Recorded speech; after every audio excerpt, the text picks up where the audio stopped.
Ya está aquí, ya llegó. Este es el momento. Ha llegado la hora de controversias manmanas.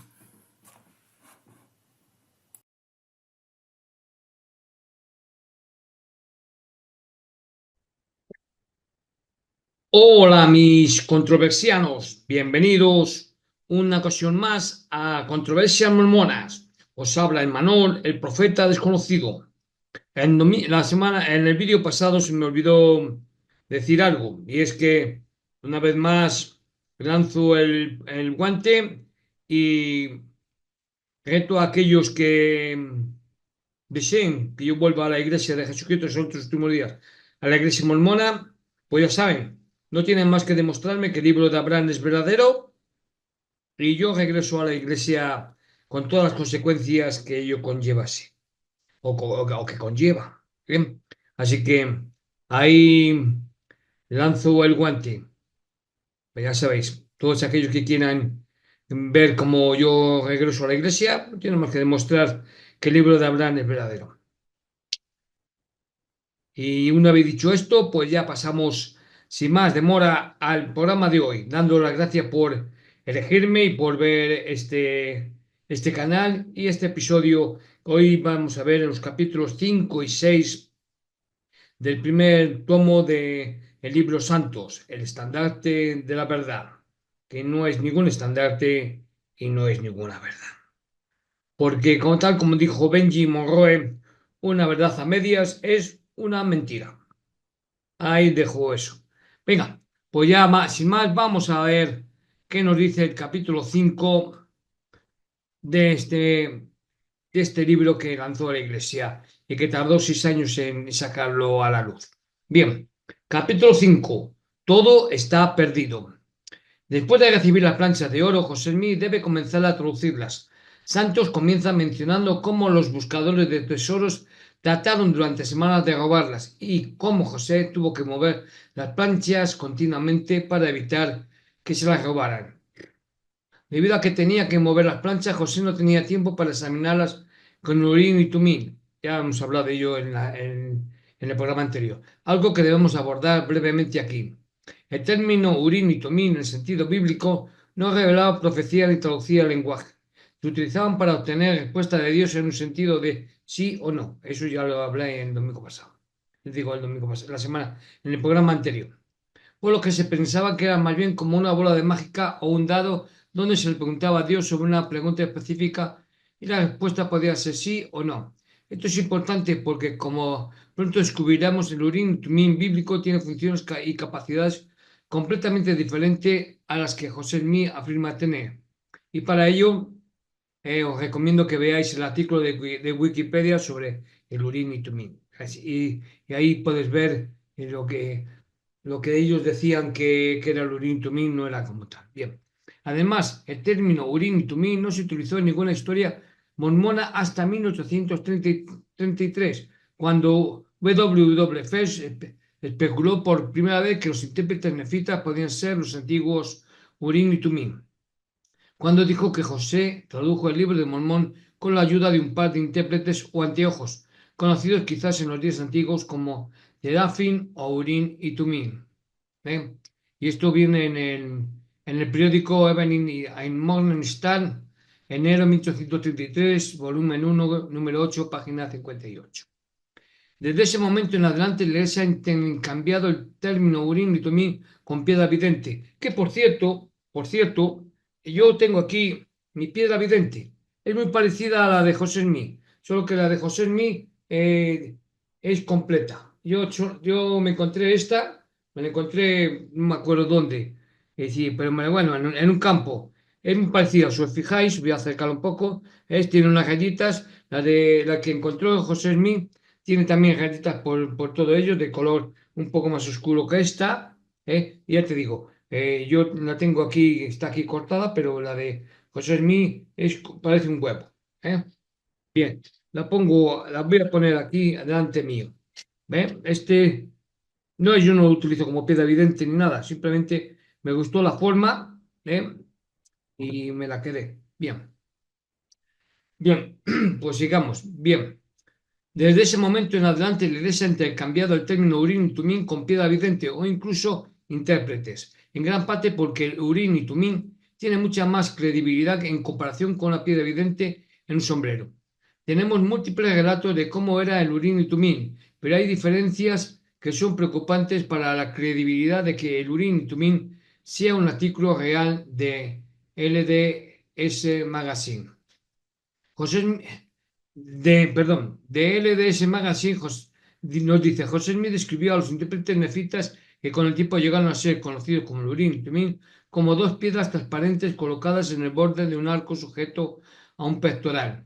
Martin Harris dijo que tenía aproximadamente 2 pulgadas de diámetro, perfectamente redondas y aproximadamente 5 octavos de pulgada de espesor en el centro, pero no tan gruesas en los bordes donde se unían al arco. Agregó que eran blancas como un mármol pulido, con algunas vetas grises. John Wilmer las llamó dos cristales o copas. Lucy Maud Smith dijo que se parecían a dos grandes diamantes brillantes. La revista LDS Magazine señala que Lucy Maud Smith incluso afirmó haber visto y sostenido el pectoral. Era cóncavo en un lado y convexo en el otro, y se extendía desde el cuello hacia abajo hasta el centro del estómago de un hombre de tamaño extraordinario. Tenía 4 correas del mismo material con el propósito de sujetarlo al pecho, 2 de las cuales se extendían hacia atrás para pasar por encima de los hombros, y las otras 2 estaban diseñadas para sujetarse a las caderas. Tenía justo el ancho de 2 de mis dedos, porque las medí, y tenían agujeros en el extremo para facilitar su sujeción. ldsmag.com, febrero de 1918. Esto aquí no se puede encontrar. He aquí el problema. La historia de José Smith declara explícitamente: no debía mostraros a ninguna persona, ni tampoco el pectoral con el Urim y Tumim, sino solo aquellos que a quienes se me ordenara que se les mostrara. Si lo hiciera, sería destruido. Historia de José Smith 1:42. De modo que esto plantea la pregunta de por qué tantas personas afirmaban haber visto el Urim y Tumim y el pectoral, cuando eso llevaría a la destrucción de José Smith. Eso nos deja con relatos variados sobre cómo se veían el Urim y Tumim, y una historia que afirma que nadie podía verlos, o de lo contrario, José sería destruido. Ese es el problema que no se aborda en Santos, que no se aborda en Santos. Perdón por el desvío, pero me pareció importante señalarlo a medida que profundizamos en el proceso de traducción. A partir de aquí, Santos presenta a Matty Harris y habla de cómo se convierte en el capitalista, en el nombre del dinero, detrás del libro de Mormón. Lo que nos molesta en este capítulo es la discusión sobre la visita de Matty Harris a Charles Santon para verificar que los personajes eran verdaderamente egipcios reformados. Charles Santon no era un erudito egipcio, algo que Santon reconoce. Esto es importante porque afirma que Anton vio algunas similitudes con el egipcio y le dijo a Martin Harris, que la traducción era correcta. Santos continúa contando la conocida historia de Anton. Le escribió un certificado a Martin Harris confirmando la autenticidad de esas cartas, solo para romperlo al enterarse de cómo recibió el libro José Smith. Bueno, hay muchos problemas con este relato. En primer lugar, Charles Santon cuenta una historia completamente diferente que los santos no se molestan en reconocer de ninguna manera. En 1834, al enterarse de que la Iglesia mormona estaba diciendo a los miembros que él supuestamente apoyaba al egipcio reformado, Anton escribió una carta al Telegraph Press en Ohio para dar su versión de la reunión. Toda la historia de que yo había declarado que la inscripción mormona era jeroglíficos egipcios reformados es completamente falsa. Pronto llegué a la conclusión de que todo era un truco, tal vez un engaño. Harry me pidió una opinión por escrito, que por supuesto rehusé dar. Anton declaró en la carta que la historia de su supuesta autentificación era falsa, que Anton había identificado los escritos como un engaño y que le había dicho a Harris que los escritos eran parte de un plan para estafar al granjero Harris y quitarle su dinero. Y se puede ver en el Painesville, Ohio, Telegraph Press, 1834. Para ser justos, Anton dio un segundo relato de esta reunión en 1841 con detalles contradictorios. En este relato, Anton afirmó que Harris me pidió que le diera mi opinión por escrito sobre el papel que me había mostrado. Lo hice sin dudarlo, en parte por el bien del hombre y en parte para que el individuo detrás de la cortina viera que su truco había sido descubierto. El significado de lo que escribí fue, hasta donde puedo recordar ahora, simplemente esto, que las marcas en el papel parecían ser meramente una imitación de varios caracteres alfabéticos y no tenían, en mi opinión, ningún significado en absoluto relacionado con ellas. Jerome J. Nugent, 2000, el asunto Anton. La verdad es que nunca sabremos exactamente qué sucedió, pero está bastante claro que el relato de Pant y Harris sobre lo que sucedió es muy discutido y, sin embargo, los santos no consideraron apropiado darle más perspectiva a la visita. También parece que el relato de Pant y Harris sobre la visita fue alterado para agregar la frase "no puedo leer un libro sellado", que se ha convertido en una frase que se repite a menudo en esta historia mormona. Otra cosa que es importante señalar es que nadie podía traducir el egipcio en esa época. La piedra de Rosetta estaba a punto de ser descubierta, por lo que ni siquiera los eruditos egipcios podían traducir un libro egipcio. Esta es una de las razones por las que ahora sabemos que los caracteres que José Smith había escrito no tienen significado, pero en ese momento no teníamos la capacidad total de compararlos con los caracteres egipcios reales a lo largo de la historia. Y bueno, ahora voy a compartir pantalla para mostraros un poco los caracteres y las notas. ¿De acuerdo? Voy a compartir un momento con vosotros, para que lo veáis simplemente. Eh, vale. Bien, estos son los caracteres que José Smith escribió en un papel que Matty Harris le enseñó al señor Anton. ¿eh? Y esto es lo que añadieron para lo de la frase "no puedo leer un libro sellado". ¿eh? Y luego nos dice, eh, como puede ver en los caracteres egipcios reformados que aparecen arriba, estos que está ahí, no se parecen en nada al idioma egipcio. No hay un solo erudito que no sea miembro de la Iglesia de Jesucristo en los últimos días que les dé un apéndice de credibilidad. Ni siquiera los expertos y los mejores expertos en escritura antigua están en la Universidad de Brigham Young y ellos ni siquiera admiten que esto sea egipcio, ni egipcio reformado. Bien, bueno, que aparecen arriba no se parecen en nada al idioma egipcio. No hay un solo erudito que no sea miembro de la Iglesia de Jesucristo de los Santos de los Últimos Días que les dé un apéndice de credibilidad, y a medida que aprendemos más y más sobre las civilizaciones que vivieron en las Américas, incluso antes de los tiempos del Libro de Mormón, como se señala en nuestro ADN, los tiempos, descubrimos que estos caracteres simplemente no encajan en ninguna parte. Por último, antes de continuar, es necesario señalar que muchos de los caracteres que aparecen arriba coinciden con las letras y números del idioma inglés, una vez que se rotan o se invierten, lo que sería exactamente lo que se esperaría si alguien estuviera tratando de crear un nuevo idioma para engañar a alguien y conseguir que financiara su proyecto. Eche un vistazo. A, B, C, D, E, F, G, H. Bueno, esto es el abecedario y estos son los números. Y nos dice que lo comparemos aquí. Este es un 8. Aquí está el 3. Vuelta al revés, el 3 y el 2. Es para que lo veáis. Voy a dejar de compartir pantalla y continuemos el relato. Bien.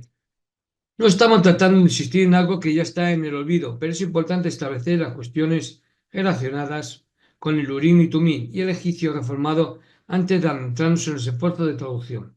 Si bien los santos, si bien los santos no consideraron que fuera importante destacar estos problemas históricos, creemos que, como estándar de la verdad, es importante abordarlos de frente.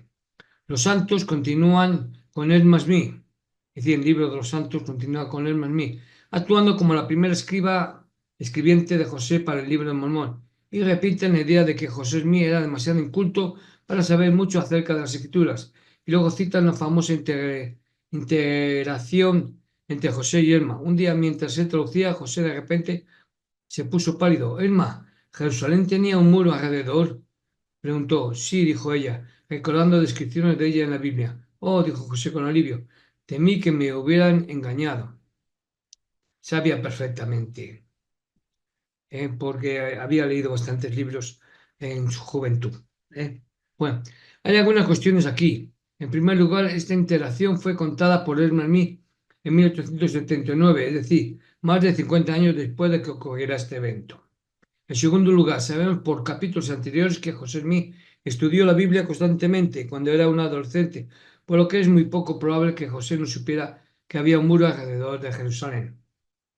De hecho, se menciona con frecuencia la Biblia, Primera de Reyes, Segunda de Crónicas, Esdras, Nehemías, Isaías, Daniel. Y si José era realmente tan ignorante, es muy poco probable que ese hubiera sido un evento tan impactante que le hiciera de palidecer.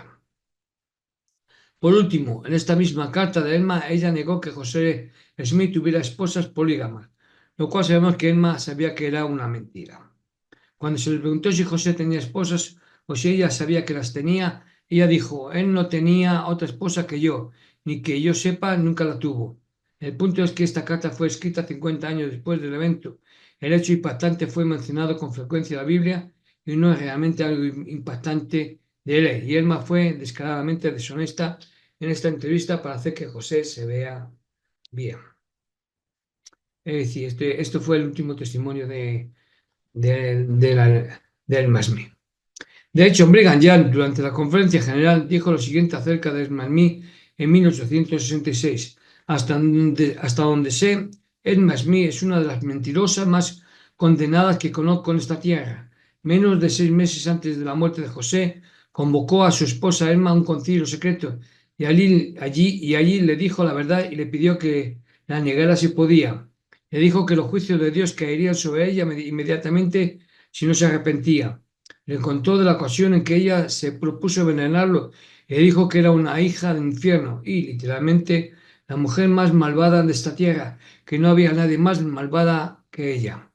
Esto se puede encontrar en los hechos que ocurrieron del 6 a 8 de octubre de 1866 en la 36ª, es decir, la 36 conferencia semestral Wolverine SL City y está en Desert News Weekly 15 de 164, 10 de 66, páginas 4, 5 y 15 de 372, 17-10 de 66, 1866, páginas 4 y 5, MS 28, 764, 774. Después de esta interacción con Emma Smith, trae a Martin Harris para que sustituya a Emma como escribiente. Lo que me resulta divertido es cómo Santos se esfuerza por presentar a Lucy Harris como una verdadera villana en la historia e inmediatamente recurre a un enfoque de novela de estilo más narrativo para atacarla. Después de que José se negara a mostrar las planchas, ella comenzó a buscar en la casa, hurgando los arcones, armarios y baúles de la familia. José no tuvo más remedio que esconder las planchas en el bosque. Es decir, Lucy Harris es la mujer de Martin Harris. Los párrafos narrativos que se encuentran aquí sobre Lucy Harris son todos citados de Lucy Maud Smith, que como hemos visto en los primeros capítulos es a donde Santos recorre para obtener material narrativo grandioso y esponjoso. También es necesario señalar aquí que esta es la primera vez que Santos, aunque sea de manera indirecta, reconoce que José Smith tradujo el libro de Mormón sin siquiera usar las planchas de oro, después de que se nos dice que las escondió en el bosque. Aquí es cuando Santos describe una traducción estricta del libro de Mormón, donde José leía palabras de la piedra en su sombrero. Martin las escribía, decía escrito, y si estaban escritas correctamente, la piedra se movía a las siguientes palabras. Analizamos por qué esta es una parte tan importante de la actividad del libro de Mormón, es decir, en un proceso, digamos,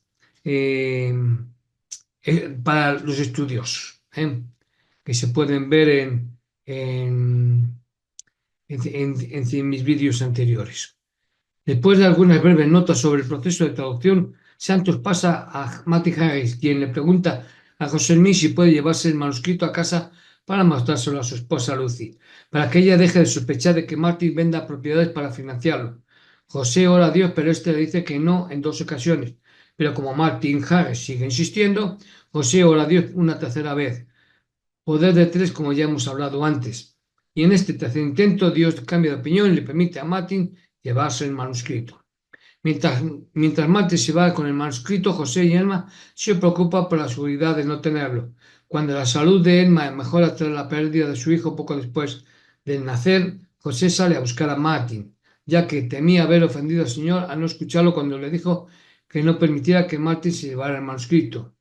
Esta declaración resulta extraña porque Dios le dio permiso en la tercera oración para que Martin se llevara el manuscrito. Entonces, ¿por qué José tendría miedo de ofenderlo? José se encuentra entonces a Martin y se entera de la noticia. El manuscrito de las primeras 116 páginas había desaparecido. ¡Oh, Dios mío! Gimió José, apretando los puños. Todo está perdido. Martin le dice a José: he buscado en todos los rincones de la casa, he abierto hasta las camas y las almohadas y sé que no está allí. El capítulo termina con Lucy y Matt Smith consolando a su hijo mientras José temía contarle a Emma lo que había sucedido. ¿Debo volver a mi esposa con semejante historia? José temía que la noticia la matara. ¿Y cómo me presentaría ante el Señor? Esta ha sido una revisión de capítulos extensa, por lo que haremos breves nuestros comentarios finales. Las 6 citas finales son todas de Lucy y Matt Smith nuevamente, lo que cubre todo lo que sucedió después de que Martin se fue con el manuscrito. Lucy Matt Smith es citada 13 veces en las 43 notas a pie de página en este capítulo, siendo una vez más la fuente más utilizada para crear una narrativa de estilo novelesco de estos personajes. Entiendo que el libro santo está destinada a ser una novela de estilo narrativo, pero al hacerlo también han fallado en su misión de ser el estandarte de la verdad, que aborda los difíciles problemas históricos de la Iglesia de una manera integral o íntegra. Como detallamos aquí, hay muchas preguntas sobre qué eran los Urim y Tumim en términos de la historia mormona, con muchos relatos diferentes de cómo se veían y el propio José Smith diciendo que si alguien los veía sería destruido. Luego cubrimos la visita de Charles Anthony y cómo se veía el egipcio reformado según los caracteres de José Smith. Y también analizamos por qué la descripción exagerada de Edmund Smith del proceso de traducción de José, más de 50 años después de que sucedió, podía no ser demasiado confiable. Ninguno de esos problemas es abordado por Santos, en el libro Santos, lo que es una prueba más de que este libro trata sobre vacunar a los miembros para que, si encuentran este tipo de información en Internet, la Iglesia puede decir que ya lo han discutido antes. Dejaremos que ustedes sean el juez sobre si han abordado estos temas de manera honesta o no. Bien, capítulo 6. El don y el poder de Dios. Después de perder las primeras 116 páginas del libro de Mormón, el capítulo 6 de Santos retoma la historia con Moroni quitándole las planchas de oro a José. Lucy Matt Smith señala que Moroni le dijo a José que si era humilde la recibiría de nuevo el 22 de septiembre. Como hemos señalado en repetidas ocasiones, el 22 de septiembre cae durante el equinoccio de otoño, cuando se supone que los espíritus de los muertos son más accesibles a los mortales y cuando se los convence para más fácilmente de que revelen la ubicación de los tesoros enterrados. Este es un momento de gran importancia para los buscadores de tesoros y para aquellos que tenían creencias mágicas y ocultistas, es decir, el esoterismo, como la familia Smith. Después de recibir las planchas de mano de Moroni, los santos hablan una vez más de cómo Lucy Harris intentó detener el libro de Mormón, esta vez al presentar una denuncia ante el tribunal alegando que José era un impostor que pretendía traducir las planchas de oro. Martin le pide a José que lleve pruebas del libro de Mormón al tribunal, porque él nunca había visto las planchas y Lucy Harris ni siquiera pudo encontrarlas en su casa cuando lo visitó. Gran parte de esta parte se cita de eso, es de lo que cuenta Lucy Matt Smith, lo que nuevamente es un gran problema para la credibilidad de la exactitud de estos eventos, por lo que queremos hacer dos comentarios rápidos, o quiero hacer dos comentarios rápidos de este tema. En primer lugar, tiene sentido que Matty Harris le pidiera a José que tradujera pruebas a Palmira tan pronto después de perder las 116 páginas del manuscrito. En segundo lugar, Lucy Harris buscó por toda la casa para ver las planchas de oro y no pudo encontrarla, lo que parece una nota importante para un objeto que nadie vio en realidad. La navaja de Ockham es la idea de que la solución más simple suele ser la correcta, y en el caso de las planchas de oro constantemente oímos hablar de José Smith moviéndola justo cuando alguien está a punto de buscarla. No queremos empantanarnos demasiado aquí, pero como demonizan a Lucy Harry, vale la pena señalar que ella es una de las pocas personas que leyó las primeras 116 páginas y todavía creía que José Smith estaba defraudando a su marido. Uno pensaría que después de leer las primeras 116 páginas ella creería que la obra era de Dios, pero en cambio presentó una denuncia en el tribunal para declarar a José Smith un fraude. Luego los santos pasan a presentarle el libro a Oliverio Calderi, dando una introducción básica de cómo llegó a la vida de la familia Smith y cómo se sintió atraído a trabajar con José. Hablan de cómo a Oliverio Calderi se le mostró una visión de las planchas durante la oración y luego supo que debía ayudar a José con la traducción. Mencionamos en nuestro repaso del capítulo 3 cómo Oliverio Calder quería en el uso de una vara de Zahorí. Este capítulo habla de cómo a Oliverio Calder se le da una revelación de que la vara de Oliverio funcionaba por el poder de Dios como la vara de Aarón en el Antiguo Testamento. Esto es interesante porque la revelación original no mencionaba a Aarón, sino que se adaptó a la revelación sin explicación años después. Vea la revelación inicial del libro de mandamientos a continuación, con los cambios realizados antes de que se volviera a publicar en Notinos Comenios. Y voy a compartirlo para que lo veáis, ¿de acuerdo? Porque esto es importante y quiero que lo veáis. ¿Vale? Bien, ¿eh? Como veis, este es el original, ¿eh? Y aquí es donde se añadió y demás. ¿Eh? Sí, aquí vemos lo que significa V2, letras añadidas, el WD, letras borradas, y donde pone TC, texto cambiado. ¿Eh? Aquí se cambió, aquí se añadió, lo añadió Caldoli, el texto cambiado, no sabemos por quién, ¿eh? Y así, ¿eh? Para que veáis, aquí se eliminó todo esto, ya se añadió, aquí, vea, ¿eh? Y esto, y aquí se añadió todo esto, ¿eh? Bueno, dejo de compartir para seguir. Esa es una tendencia que analizaremos más en capítulos futuros, pero a la Iglesia no le gustaba mencionar la vara de Zahorí en su historia porque la mayoría de la gente no la aceptaba como una forma de recibir dirección en una cosmovisión mágica como la que tenía Cowdery y los Smith. El capítulo habla de cómo se le dijo a Oliverio que podía traducir el libro de Mormón mediante su vara de Zahorí, pero finalmente no logró producir nada al usar la vara. Cuando Oliverio se frustró por su incapacidad de usar la vara para producir, José Smith recibió una oración para él. El Señor le indicó a Oliverio que fuera paciente. No es conveniente que traduzcas ahora, le dijo. La obra a la que estás llamado es escribir para mi siervo José. Una cosa que analizamos en nuestra página de resumen es cómo las revelaciones siempre parecería proteger la autoridad de José Smith. Y en este caso es interesante que Dios le dijera a Oliverio que podía traducir, pero cuando trató de hacerlo, Dios le dijo que no estaba listo para hacerlo ahora porque estaba destinado a que lo hiciera José. Finalmente, cuando piensas en cómo se usa una vara mágica, tiene sentido que pudiera funcionar para traducir palabras. A continuación bueno, y después vuelve a poner otra vez la vara de Zahorí. Sí, lo tengo puesto aquí así. ¿Eh? Cuando Iberio y José comienzan a traducir nuevamente el libro de Mormón, que a lo mejor queréis verlo.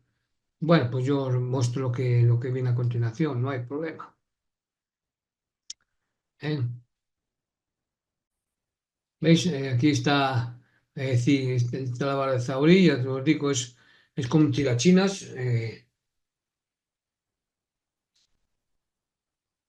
como tirachinas, pero cogido de los cuernos. Ahí, ¿ves? Entonces, dice, a continuación se muestra una imagen de cómo se veía el uso de la vara Zaori. Es decir, por si alguno no lo sabía. Bueno, continuamos con el capítulo 6. Cuando Oliverio Calderi y José comienzan a traducir nuevamente el libro de Mormón, se dicen que no traduzcan nuevamente las 116 páginas que faltaban. El Señor que reveló que Satanás había inducido a hombres malvados a tomar las páginas, a alterar sus palabras y usarlas para poner en duda la traducción. Pero el Señor le aseguró a José que él había inspirado a los antiguos profetas que prepararon las planchas para que incluyeran otro relato más completo del material perdido. En nuestra página de resumen analizamos los problemas relacionados con las 116 páginas perdidas, pero es necesario señalar que esta revelación no tiene mucho sentido. En primer lugar, si Dios quería que el mundo supiera que José Smith era un verdadero profeta, el hecho de que tradujera las páginas a la perfección lo probaría más allá de toda duda razonable.